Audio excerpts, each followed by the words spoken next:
I should thank you very much. So a group of House Democrats calling on Columbia University's Board of Trustees to remove the anti-Israel encampment on campus or resign. Florida Democratic Congressman Jared Moskowitz is among them, and he joins me now. Congressman, let's just start with that bit between Bernie Sanders, AOC, yourself. A lot of shivers throughout the Democratic Party on this. What's happening within your party? Well, thanks, Charles. Thanks for having me. You know, I've compared this situation to what happened a couple of years ago in Charlottesville, because there, obviously, we had people with tiki torches shouting, "Jews shall not replace us." And there was wide condemnation from the Democratic Party. There was no splitting of hairs there. That was clear anti-Semitism. Here in this case, right, we don't have Aryan men with tiki torches. We have a diverse group of people, diverse ages, college students, shouting, you know, "Kill all the Zionists" or "Go back to Poland." And, you know, we don't seem to have the same condemnation from my side. It's much easier to criticize the other side, but when you look inward and you see anti-Semitism within your own house, obviously some Democrats want to pretend like that's not happening. And so that's why I think it's important, regardless of where we see anti-Semitism on the left or on the right, we call it out. We don't play this tribal game that just because it's on my side that we're silent. But it has to be particularly painful for folks that you've stood shoulder to shoulder with I mean, do you feel like you've been stabbed in the back, that the Jewish people in some ways have been stabbed in the back?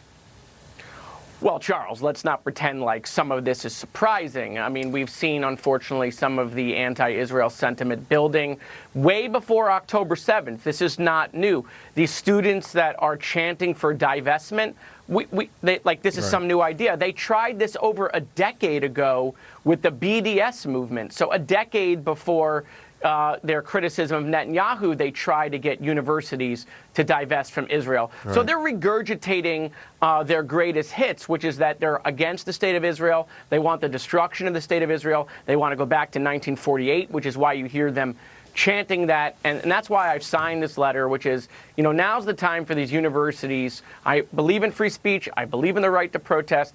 But, you know, if you're chanting for a free Palestine, and then that rally starts chanting to bomb Tel Aviv, you're at a bomb Tel Aviv rally. And those sort of things violate the codes of conduct at the school, and these schools should be removing these encampments. Right. I think the hope was that maybe after October 7th, there would be a different sort of awakening.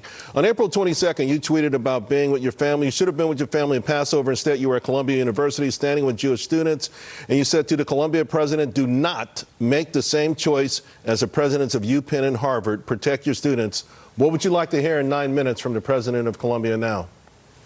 Well, I mean, listen, what I was saying is that Harvard and UPenn couldn't answer the question whether calling for the genocide of Jews violated the code of conduct. Couldn't answer that. And that's why they're both no longer in their positions. Well, we're seeing the call for the genocide of Jews on Columbia campus. It's a violation of the code of conduct. The president has now said this is a violation of the code of conduct. If you're not gone by 2 o'clock, you're going to be suspended. You won't graduate if you're a senior.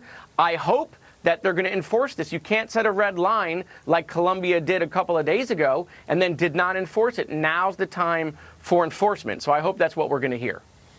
And if we do not hear that, what would your next steps be?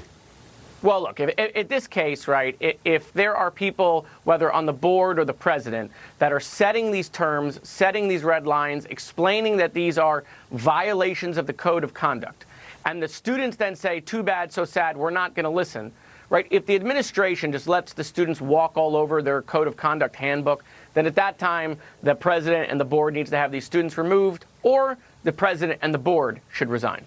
Representative Moskowitz, thank you very much. Appreciate it. Thank you. And folks, we are just moments away from an update